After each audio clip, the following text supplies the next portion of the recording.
주짓수를 배우거나 스파링을 할 때 알아야 할 것들과 정확하게 해야 될 것들을 차근차근히 정리를 해서 하는 것을 좋아하는 스타일이십니까?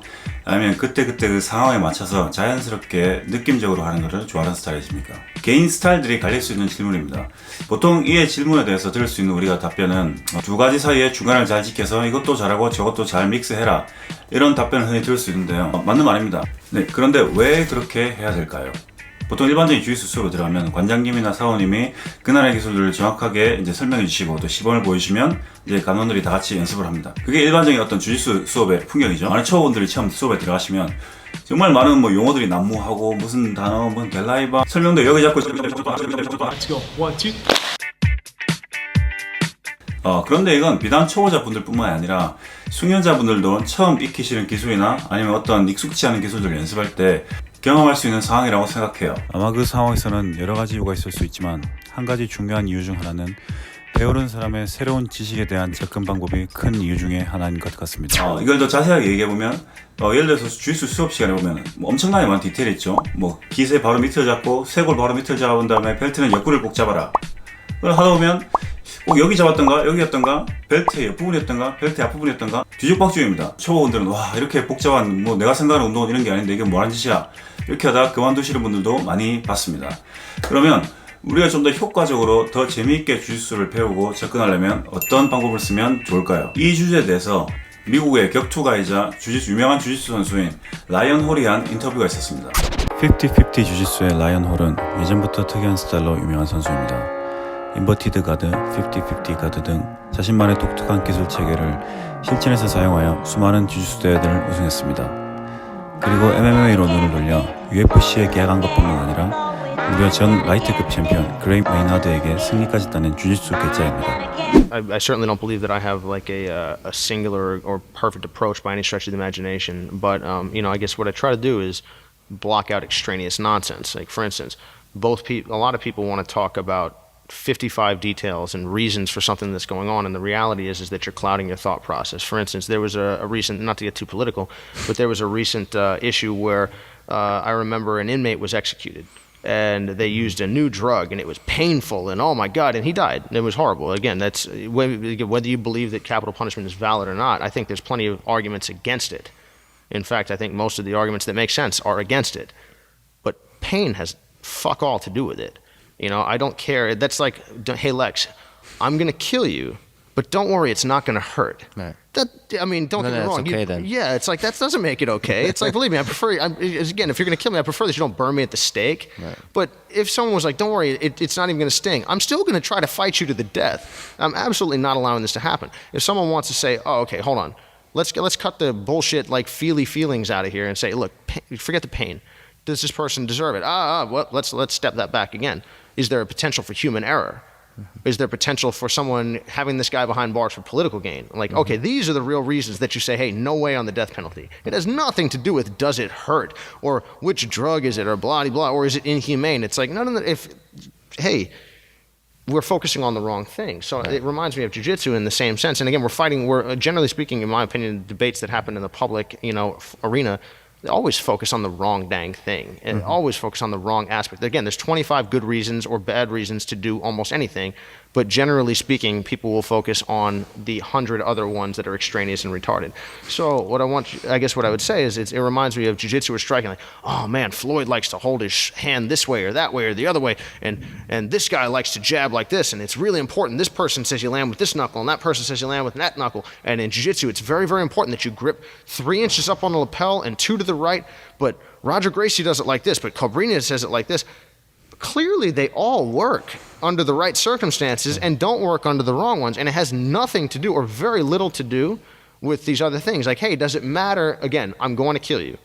Would you prefer for it to be painless or horrifically painful? Okay. If it's already a foregone conclusion, death, all right, yeah, now we'll start to talk about the extreme, like whether or not it's going to sting. But until we get to that point, hey, let's focus on is it even right, or do I have the ability or the capacity to do this justifiably? Okay, so that's where you come down to the principles, in my opinion, and say, all right, yeah, does it matter which knuckle you land with? Yeah, I'm sure it does. but it's a hell of a lot less important than 25 other little things that make all of the difference. And in my experience, a lot of coaches and a lot of people, particularly guys that are trying to bullshit you, will focus on 45 little details. And there's 15 details to this technique. Okay, that's true, but what are the two most important ones? Because, hey, don't get me wrong, I'm not saying that these details don't matter, but just like anything else in life, there's a hierarchy. Right. Because would you say that happiness and self-actualization is a valuable thing in life? Yes. I would as well. And you know what? We have the luxury of saying that type of thing because we're sitting at 50-50 Jiu-Jitsu in Falls Church, Virginia, and there's no one trying to kill us, rape us, and we are also, I know where food is tonight. Yeah. If you were to talk to someone like 2,000 years ago and be like, how are you feeling? They would stare at you like, what are you, fucking retarded? I'm starving. Yeah. I'm hungry. That's my issue. Are you satisfied in your life? It's like, I'll be satisfied when you get out of my way so I can find some food. So that's even the deeper question is, are you eating something tonight? Right, and so it's Maslow's hierarchy of needs. When we take care of the base needs first, then we start to work our way up towards self-actualization and this and that. But until you got your food, water, shelter, don't tell me about where you're placing your grip. It's like you're all leaning out and your posture's poor and you're out of balance, and you want to tell me your grip? That's like, I'm starving to death. The barbarians are at the gates, but I'm sitting here giving you a philosophy lesson. It's like, this is retarded. Yeah. It doesn't make any sense. Build a better wall, a sharper knife, and get some food. And then we'll cover all the other stuff. So I think that when it comes to how I approach martial arts in terms of learning as well as teaching, I really try to boil it down to what I feel to be the most important component parts. And then if I one day reach the level of where these tiny details matter, that's fantastic. Because again, the difference between the ability to try to pass successfully against a Cobrinha or Rafael Mendes and against a regular run-of-the-mill black belt it does come down to little details. But it's also presupposing that you're in proper position that even allow these details to become relevant. And I think that a lot of times we put the cart before the horse, and that's problematic. 정말 신랄하죠. 중간에 비속어들이 좀 있었는데 정확한 의사 전달을 위해서 자체 필터를 좀 약하게 했습니다. 양해해 주시기 바랍니다. 중간에 인간 욕구 위기라고 이야기했는데요. 이것은 아브라함 메슬로우라는 심리학자가 주장한 동기부여에 관한 이론입니다. 메슬로우에 따르면 인간은 가장 원초적인 단계의 욕구인 의식주의 욕구가 충족이 되면 애정, 소속감, 자존감 등의 욕구를 단계별로 원하게 되고 그 단계의 욕구는 자아 실현이라고 주장했습니다. 메슬로우의 인간 욕구 위계와 라이언 홀의 주짓수 욕구 위계를 연결시켜보면 대략 이런 모양이 나오겠죠. 라이언 홀이 방금 이야기를 할 때 라파엘 멘데스 선수에서 이야기를 했는데요. 그러면 라파엘 멘데스 같은 월드 챔피언 주짓수 선수들은 시합이나 스파링을 할 때 정말 0.1%의 상황도 모두 계산을 해서 설정을 하고 그렇게 시합에 임할까요? 라파엘 멘데스는 현재 모던 주짓수에서 빼놓을 수 없는 인물입니다. 주짓수 트렌드 판도가 이 선수 전후로 나눠졌다고 해도 과언이 아닐 정도죠. IBJJF 6회 우승, ADCC 2회 우승, 페남 우승 뿐만 아니라 모던 주짓수의 중요한 기술들인 베린볼로, 레그드래그, 50-50 등을 더욱더 깊은 레벨로 발전시킨 이른바 뉴스쿨 주짓수의 핵심적인 인물입니다. That's it. Like, it's just a feeling because, to be honest, when I'm fighting, I'm never thinking, I'm gonna grab here and now I'm gonna switch this grip and I'm gonna take this guy's back.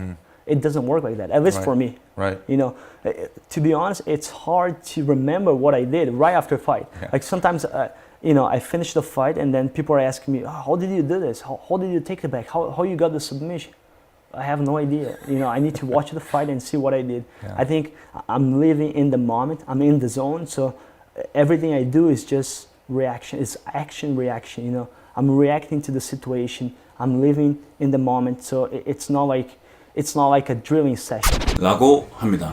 그런데 오해를 하시면 안 되는 게 주짓수 초보자분들이나 아직 기초 체계 원리들이 정리가 안 되신 분들은 시합이나 스파링 때 너무 느낌적인 느낌으로만 하면 또 그것 또한 또 안 좋은 결과가 나올 수 있겠죠. 이쪽에 그런 중간을 지키는 게 중요할 것 같습니다.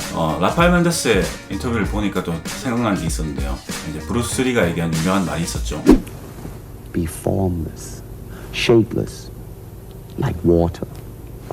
Now you put water into a cup, it becomes the cup. You put water into a bottle, it becomes the bottle. You put it in a teapot, it becomes the teapot. Now water can flow or it can crash. Be water, my friend. 네, 지금까지 이야기한 것을 종합해보면 기초 체계를 쌓아나가라, 기본 원리를 이해해라, 자신만의 체계를 만들어라, 그리고 나서 정리가 되면 기본기들을 확실히 익히고 어느 정도 레벨이 올라가게 되면 그때부터 디테일을 신경 쓰라. 이렇게 이야기를 할 수 있을 것 같습니다. 뭐 정리해놓고 보니까 굉장히 어떤 원론적인 이야기인 것 같네요. 근데 이런 것들은 종합해보면 꼭 주짓수나 격투기뿐만이 아니라 다른 어떤 분야, 뭐 학문적, 비즈니스, 뭐 예체능, 댄스, 음악, 뭐 모든 분야의 기초가 되고 일맥상통하는 부분인 것 같습니다. 네, 그럼 오늘도 즐거운 주짓수 하세요.